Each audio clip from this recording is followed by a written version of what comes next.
আপনার আপনার আমি একটা আর্টিকেল পড়ছিলাম, আপনার রিসার্চ পেপার পড়ছিলাম, যেখানে বীরভূমের একটা স্পেশাল মাশরুমের মধ্যে আপনি পেয়েছেন হচ্ছে ক্যান্সার প্রতিরোধক কিছু প্রপার্টিজ পেয়েছেন, সেটা সম্বন্ধে বলুন।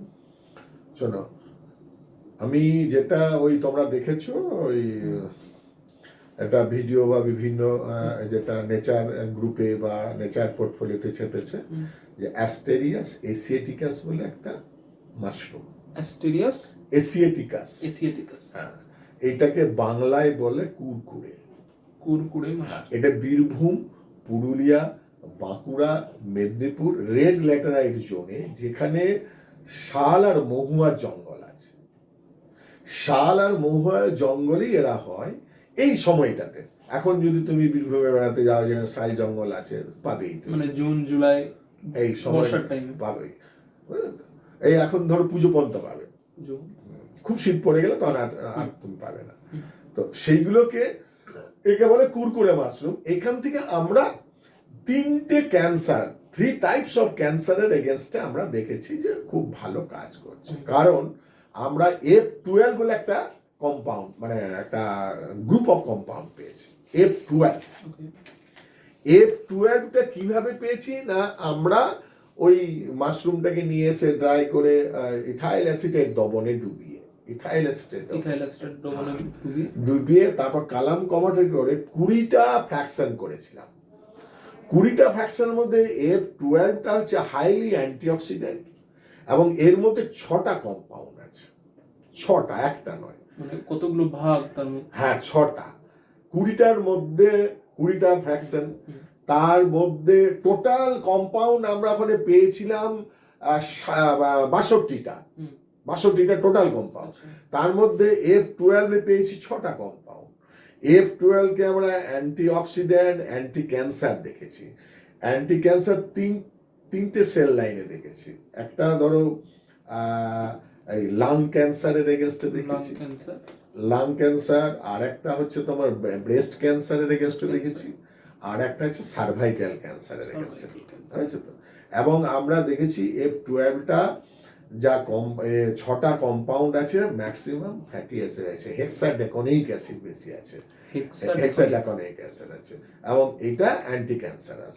এবং আরো ইন্টারেস্টিং দেখেছি কি জানো তো, ওর ভিতরে আরো 2টো পলিস্যাকারাইড বা কম্পাউন্ড আছে, যারা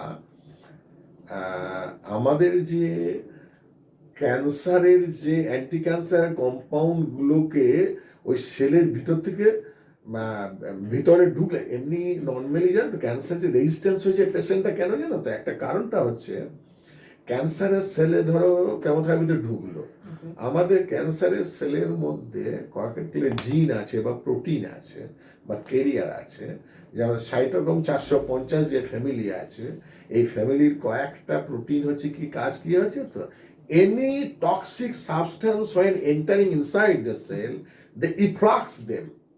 ওকে, আমি এটা জানতাম না। efflux them, এটা নর্মাল। জানো তো, আমরা কোনো জিনিস যারা টক্সিক জিনিস যদি খেয়ে ফেলি না, তাহলে আমাদের সেলের কতগুলো প্রপার্টি আছে, যে সেলের ওই সাইটোক্রোম, ওরা কি প্রোটিনগুলো ওদেরকে বেক করার চেষ্টা করবে। এইবার দেখো, তাহলে যদি আমার অ্যান্টি ক্যান্সার বস্তুটার ভিতরে ঢুকলো, তারপরে ওরা কি, ওটা তো অ্যান্টি ক্যান্সার মানে টক্সিক, ও ক্যান্সারের সেলের ভিতরে ঢুকলো, ক্যান্সার সেলে কি করে ওগুলোকে বেক করে দেয়, ফলে রেজিস্ট্যান্স হয়ে গেল পেশেন্টটা। এইবার এই যে 6টা কম্পাউন্ড বললাম F12 মধ্যে, এখানে 2টো কম্পাউন্ড আছে, তারা কি করে জানো তো, গিয়েই ওই প্রোটিনগুলোকে ধরে ফেলবে, যে প্রোটিনগুলোকে কাজ করতে দেবে না, ফলে ইফ্লাক্স করতে থেকে বাধা দিয়ে দেবে। তার মানে ক্যান্সারের পেশেন্টদের ক্ষেত্রে এটা রেজিস্ট্যান্স হবে না। এই জন্য 6টা কম্পাউন্ড রাখা আছে। 6টা কম্পাউন্ডে এরা সাইনার্জিস্টিক্যালি কাজ করছে। তুমি বলতে পারো যে স্যার, ড্রাগ যে কোনো যখন বেরোয় পিওর করতে হয়, আপনার তো 6টা কম্পাউন্ড, কিন্তু মডার্ন আসছে কি জানো তো, সাইনার্জিস্টিক ইফেক্ট। সিঙ্গেল কম্পাউন্ড মানে টার্গেট, তার রেজিস্ট্যান্স তাড়াতাড়ি চলে আসে। যত সিঙ্গেল কম্পাউন্ড দেবে না, যখনই একটা টার্গেট করবে একটা জিনকে, ওই জিনটা চেষ্টা করবে মিউট্যান্ট হয়ে যাবে। ক্যান্সারের ক্ষেত্রে যেটাই হয়, ক্যান্সারকে কন্ট্রোল করা টাফ। কেন জানো তো, ক্যান্সার এর মধ্যে মোর দেন 1000 জিনস আর মিউটেটেড, মানে একটা ক্যান্সারের পেশেন্ট মানে সে মিউটেন্ট পেশেন্ট, মিউটেন্ট পেশেন্ট। এবং ওরা কি করে, ক্যান্সার এত চালাক, ওরা যখনই কোনো ড্রাগ দিচ্ছে ও চেষ্টা করবে ওটার এগেনস্টে ফাইট করা, ফলে ও তাড়াতাড়ি আর জিনগুলোকে আবার মিউটেট করে দেবে। আমি একটা জিনকে Rapidly কাজ করছে। র্যাপিডলি একটা জিনকে আমি নকডাউন করলাম বা একটা জিনকে আমি বাধা দিয়ে দিলাম, তখন কি করবে, আরেকটা ওরা জিনকে হাইলাইট করে দিয়ে অন্য পথ দিয়ে ওরা চলে যাবে।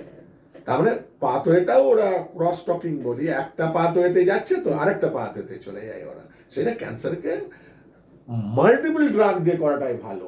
মাল্টিপল ড্রাগ মানে সাইনার্জিস্টিক ইফেক্ট, আর রেজিস্ট্যান্স তো আসবে না।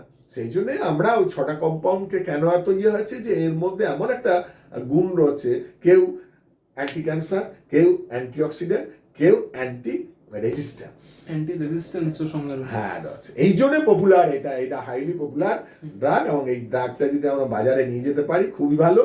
হ্যাঁ, আমি তো অ্যাপ্লাই করেছি গভর্নমেন্ট অফ ওয়েস্ট বেঙ্গলকে যে হিউম্যান ট্রায়ালের জন্য। আমি এখন হিউম্যান ট্রায়াল কিন্তু করিনি, তো আমার যে প্রিক্লিনিক্যাল ট্রায়ালেও যা দেখেছি বা আমরা ল্যাবরেটরিতে তাতে দেখেছি খুবই সাকসেসফুল হবে যদি আমরা হিউম্যান ট্রায়ালে দিতে পারি এটাকে, বুঝলে তো, একটু একটা ম্যানকাইন্ডে মানে আমাদের মানুষ আমরা জানি যে ক্যান্সার কতটা ডেঞ্জারাস, সেখানে ক্যান্সারাস প্রতিরোধ একটা মাশরুম থেকে আপনার রিসার্চ, এটা বহুত মানে বহুত বড় জিনিস।